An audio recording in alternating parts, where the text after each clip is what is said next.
Kiai Haji Muhammad Thohir, atau yang lebih dikenal dengan nama Imam Lapeo, adalah seorang wali termasyhur di tanah Mandar, Sulawesi Barat dan Sulawesi Selatan. Beliau menguasai banyak cabang ilmu Islam seperti fikih, tasawuf, hadis, dan lain-lain. Di bawah bimbingan para ulama, khususnya dari Sada Alawiyin atau Ahlul Bait Rasulullah Sallallahu Alaihi Wasallam, yang di Mandar lebih dikenal dengan istilah Tuan Sayyid, yang diserap dalam bahasa Mandar menjadi Puang Sayyid. Sifat beliau yang utama adalah Al-Habib As-Sayyid Alwi bin Abdillah bin Sal Jamalul Lail. Dari beliaulah Kiai Haji Muhammad Thohir mengambil ilmu dan sanad ilmu tasawuf. Keturunan Habib Alwi bin Sal Jamalul Lail banyak ditemukan di Sulawesi Barat hingga kini. Bahkan Habib Hasan, putra dari Al-Habib Alwi bin Sal, menjadi mufti di daerah Sulawesi. Saat itu, setelah menuntut ilmu di Mekah Al-Mukarramah selama 30 tahun. Hubungan guru dengan murid. Habib Alwi merupakan guru dari Imam Lapeo. Imam Lapeo yang nama aslinya Junaihin Namli diganti namanya dengan sebutan Muhammad Tahir ketika menjadi murid beliau. Pernah suatu ketika Habib Alwi bin Sahil mengajak beberapa orang termasuk Imam Lapeo untuk berhalwat atau mengasingkan diri dari halayak ramai di suatu tempat. Dan dari sekian banyak orang itu, Imam Lapeo satu-satunya yang dapat bertahan menerima cobaan-cobaan yang muncul pada saat berhalwat. Dan Habib Alwi bin Sahil berkata kepadanya, "Kamu telah lulus. Segala ilmu zohir dan hakikat ada padamu. Dan kita bersaudara dunia akhirat." Ungkapan kedua tokoh agama ini tidak hanya berlaku pada keduanya, tapi sampai kepada anak cucu dan keturunannya. Masih tetap terjalin persaudaraan dan silaturahmi dengan baik. Pernah juga suatu ketika rombongan Habib Alwi beserta murid-muridnya di Pambusuang datang ke kampung Lali Kontuk menyebarkan agama Islam. Sempat mendapat kendala dari warga setempat dengan menembaki rombongan dengan senapan. Melihat keadaan tersebut, Imam Lapeo pergi menghadapi mereka seraya berkata, "Kalian telah melakukan perbuatan yang sia-sia dan konyol serta pengecut. Menembaki Habib yang tak bersenjata itu bukan perbuatan laki-laki sejati. Jika ada yang berani, hadapilah aku." Lalu tampaklah seorang dari mereka yang berani menantang beliau. Kemudian beliau berkata, "Silakan tusuk saya dengan tombakku itu sebanyak 7 kali. Selesai itu, giliran saya menusukmu dengan tombak sebanyak 7 kali pula." Ternyata orang itu tidak kuasa melukai. Karena bantuan Allah Subhanahu wa Ta'ala, walau sudah berusaha sekuat tenaga hingga putus asa. Lalu tibalah giliran Imam Lapeo untuk menusuk sebanyak 7 kali pula. Beliau memegang tombak dengan gagah berani. Namun dalam hatinya tiada terbesit kecuali kematian, dan tiada lagi kehidupan apabila benar-benar beliau berkehendak menusuknya. Di saat beliau menatap orang itu, beliau menampakkan rasa kasih sayang dan menjatuhkan tombak itu dan memaafkannya. Dengan kekuasaan Allah, hati orang itu digerakkan bersama kelompoknya menyatakan tunduk, patuh dan menjadi pengikutnya. Melihat hal itu, Habib Alwi meminta supaya Imam Lepeo yang membina dan mengasuh masyarakat itu, mengeluarkan dari jurang kebodohan dan dari keterbelakangan kepada pelaksanaan syariat Islam yang sebenar-benarnya. Habib Alwi memberikan isyarat bahwa tempat ini menjadi tempat utama bagi beliau yang akan datang. Habib lalu merestui dan mendoakan. Kiai Haji Muhammad Tahir adalah ulama karismatik di Tanah Mandar.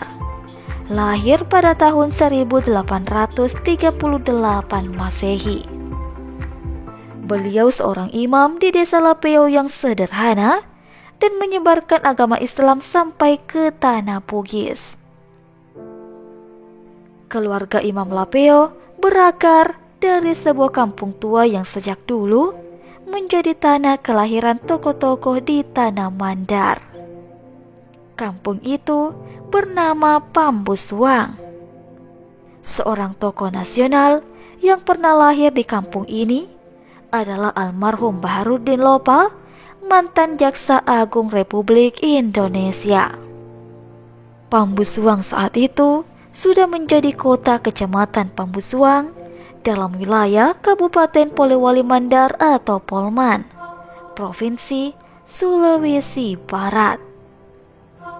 Ayahanda Imam Lapeo bernama Haji Muhammad bin Abdul Karim bin Abatala. Ayahanda Imam Lapeo mempunyai dua saudara, yakni yang dikenal dengan panggilan Kane Paung dan Kane Kina. Kane Paung tidak memiliki keturunan, sedangkan Kane Kina kemudian mempunyai anak cucu yang berkembang di Pambusuang sebagai sepupu-sepupu Imam Lapeo. Sedangkan ibunda Imam Lapeo bernama Siti Rajia, berasal dari keturunan Hadat Tanggelang, sebuah wilayah yang saat ini berada di Kecamatan Campalagiang, Kabupaten Polman. Sebagaimana dalam silsilah keturunan yang paternalistik, silsilah keturunan ibu kurang dikembangkan, sehingga sampai saat ini belum ada yang mencoba menggambarkan sepupu-sepupu Imam Lapeo dari garis ibu. Dalam kehidupannya, Imam Lapeo telah menikah sebanyak 6 kali. 3 dari perkawinan beliau tidak mendapatkan anak keturunan. Imam Lapeo sukses dalam dakwahnya, sehingga mereka bertaubat, dan inilah yang menjadi salah satu alasan nama masjidnya Masjid Jami At-Taubah Lapeo. Kemudian dialihkan namanya Masjid Nurut Taubah Lapeo. Dalam menyebarkan agama Islam, berbagai cara yang ditempuh oleh Imam Lapeo, di mana ia menarik perhatian masyarakat atau orang di sekitarnya dalam mengajarkan agama. Secara bertahap, beliau mengikuti kebudayaan-kebudayaan yang dilakukan oleh masyarakat tersebut. Beliau mengajak masyarakat sekitar membangun masjid, tetapi dalam kenyataannya tak semudah yang dibayangkan. Imam Lapeo harus berhadapan dengan maraknya perjudian, ramainya warga Mandar yang masih mabuk-mabukan, dengan minuman kebanggaannya adalah manyang pai atau tuak. Masyarakat sendiri secara bertahap menghilangkan kebiasaan yang mereka lakukan. Bukan hanya dengan mengajak masyarakat di sekitarnya membangun masjid, tapi Imam Lapeo juga sering bertamu di rumah masyarakat jika sedang berjalan-jalan, dan juga terkadang masyarakat mendatangi rumah beliau untuk meminta doa dan petunjuk jika ada masalah yang mereka hadapi atau mempunyai keinginan. Beliau juga dikenal dengan sikap dermawannya sampai-sampai beliau berhutang jika ada masyarakat yang memerlukan bantuan. Hal ini dituturkan oleh penulis sejarah Imam Al-Lapeo dalam buku yang memuat tentang perjalanan hidup Imam Lapeo yang ditulis oleh cucu Imam Lapeo sendiri, Syarifuddin Mohsin. Ada 74 karama kelebihan dalam kisah hidup Imam Lapeo. Sebagian diantaranya menyelamatkan orang tenggelam, melerai perkelahian di Parabaya, menghentikan penyiksaan Nil, jadi perlindungan Arajang Balanipa, berbicara dengan orang mati, menangkap ikan di laut tanpa kail, memendekkan kayu, menghardik jenazah, mengatasi pendoti-doti atau guna-guna, sholat Jumat pada 3 tempat pada waktu bersamaan, menebang kayu dengan tangisan pai. Peran Imam Lapeo tidak terlepas dengan karama kesufian yang ada pada dirinya. Misalnya, tangannya kebal terhadap api. Diceritakan, selama belajar di hadapan Sayyid Alwi bin Sahil Jamalul Lail, Imam Lapeo juga bertindak sebagai penuntun unta terhadap gurunya dalam berbagai perjalanan. Saat sang guru Sayyid Alwi bin Sahil Jamalul Lail bersama muridnya Imam Lapeo melakukan perjalanan antara Mekah dan Madinah, karena keamanan di jalan kurang terjamin, mereka singgah beristirahat dan berkemah di jalanan. Ketika itu, sang gurunya mengetahui Imam Lapeo mengisap rokok. Sang guru langsung mengambil rokok tersebut dari tangannya, dan rokok yang terbakar itu ditekankan ke telapak tangan muridnya.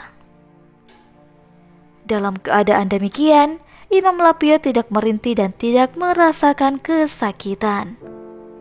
Malah hal itu dibiarkannya sampai semuanya selesai.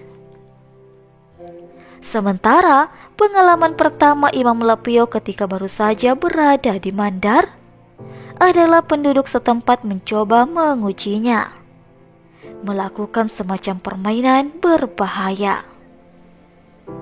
Waktu itu, Imam Lapeo sedang khutbah di atas mimbar pada hari Jumat. Dan bersamaan itu pula muncul satu gumpalan api yang sangat tajam cahayanya. Gumpalan api yang ada pada mulanya laksana sebutir telur yang sinarnya sangat tajam itu tiba-tiba menjadi besar dan bergerak dari depan dengan kencangnya menuju ke hadapan Imam Lapeo. Pada saat menentukan dan sejangkal lagi gumpalan api itu mengenai mukanya, Imam Lapeo hanya bergerak dengan isyarat matanya. Akhirnya, gumpalan api itu menyingkir dari hadapan dan mengenai tembok di belakang mimbar. Tembok masjid tersebut hancur rata dengan tanah. Kisah lain adalah Imam Lapeo menundukkan ular. Suatu ketika, Imam Lapeo diundang menghadiri pesta walimah di Tapalang, daerah Mamuju. Ketika resepsi akan dimulai, tiba-tiba muncul ular-ular di piringnya yang ingin digunakannya untuk makan. Ular-ular tersebut tiada lain dari orang tertentu yang konon kabarnya ingin mempermalukan Imam Lapeo di tengah pesta. Karoma yang lain, Imam Lapeo waktu itu sekitar tahun 60-an. Masjid Lapeo sedang dibangun di samping makam Lapeo, namun terhambat masalah dana. Akhirnya tidak lama kemudian datang beberapa unit truk dari Makassar membawa semen pasir dan beberapa bahan bangunan yang lain. Warga sekitar heran karena tidak ada satupun dari mereka yang memesan, apalagi dana tidak ada. Mereka memutuskan untuk membicarakannya di rumah salah satu warga di sana. Ketika ditanyakan tentang siapa orang misterius yang memesan bahan bangunan ini, si supir mengatakan bahwa yang memesan adalah seorang kakek berpakaian serba putih bersorban. Dan kebetulan si supir melihat foto Imam Lapeo yang ada di dalam rumah warga tersebut dan mengatakan bahwa orang itulah yang memesan bahan bangunan. Imam Lapeo sebagai ulama sufi yang tawadu hanya menyaksikan ular-ular itu meliuk-liukkan badannya sampai akhirnya jumlah ular bertambah banyak dan meloncat-loncat. Walhasil, hanya dengan mengancam ular-ular itu dengan memberi isyarat, maka dengan seketika ular-ular tadi hilang dengan sendirinya. Selain itu, sepeninggalan beliau, hingga saat ini kuburannya banyak didatangi orang. Ada suatu kaidah dalam kewalian dan kesufian yang menyatakan seorang waliullah apabila nampak karamah keluar biasaan pada waktu hidupnya pada dirinya, maka akan nampak pula keramat pada waktu sesudah matinya. Seorang sufi apabila dikunjungi orang pada waktu hidupnya, maka dikunjungi pula banyak orang sesudahnya matinya atau makamnya. Hal inilah yang terjadi pada diri Imam Lapeo, di mana kuburannya dikunjungi oleh banyak orang, terutama pada hari-hari tertentu. Misalnya pada saat-saat sebelum pemberangkatan dan setelah kembali dari tanah suci Mekah. Walaupun kiprah dan perjuangan Imam Lapeo sering direduksi dan dibumbui dengan hal-hal yang berbau supranatural, seperti cerita tentang kemampuannya berada di 3 tempat sekaligus, menaklukkan para tukang doti. Namun intelektual sekelas Emma Ainun wajib meyakini kisah-kisah Imam Lapeo. Ada banyak nelayan Mandar yang percaya bila terhadang badai di tengah laut, mengingat sang Panrita untuk kemudian memanggil namanya adalah salah satu cara menaklukkan badai. Ya, itulah salah satu bentuk betapa orang Mandar menganggap Imam Lapeo sebagai ulama berkaramah. Banyak rumah di Mandar memasang fotonya di dinding rumah. Kiai Haji Muhammad Tahir adalah ulama yang tidak mendakwah dalam lisan saja. Dia juga ulama yang konkret peranannya. Di tengah masa penuh kesulitan, perang, sarana transportasi yang tidak memadai, pendukung pribumi yang belum mengamalkan Islam, Kiai Haji Muhammad Tahir bermukim di banyak kampung di pesisir Sulawesi Barat hingga ke Bambang Loka. Menurut hasil pencatatan anak cucunya, setidaknya ada 17 masjid yang tersebar di pesisir Sulawesi Barat yang pembangunannya diprakarsai oleh Kiai Haji Muhammad Tahir. Sepertinya belum ada ulama, tokoh dan pejabat di Sulawesi Barat yang bisa menyamai rekor Imam Lapeo.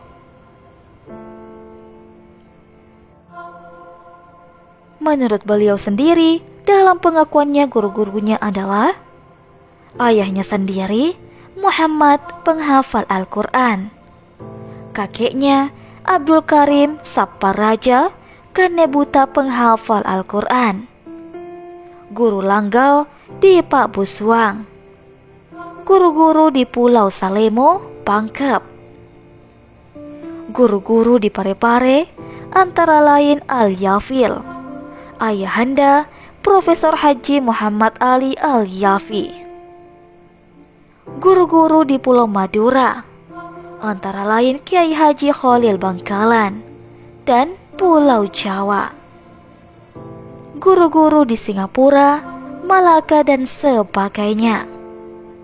guru-guru di Padang, Sumatera Barat. Habib Sayyid Haji Muhammad Alwi bin Sahal Jamalul Lail, Syekh Hasan Al-Yamani, dan lain-lain.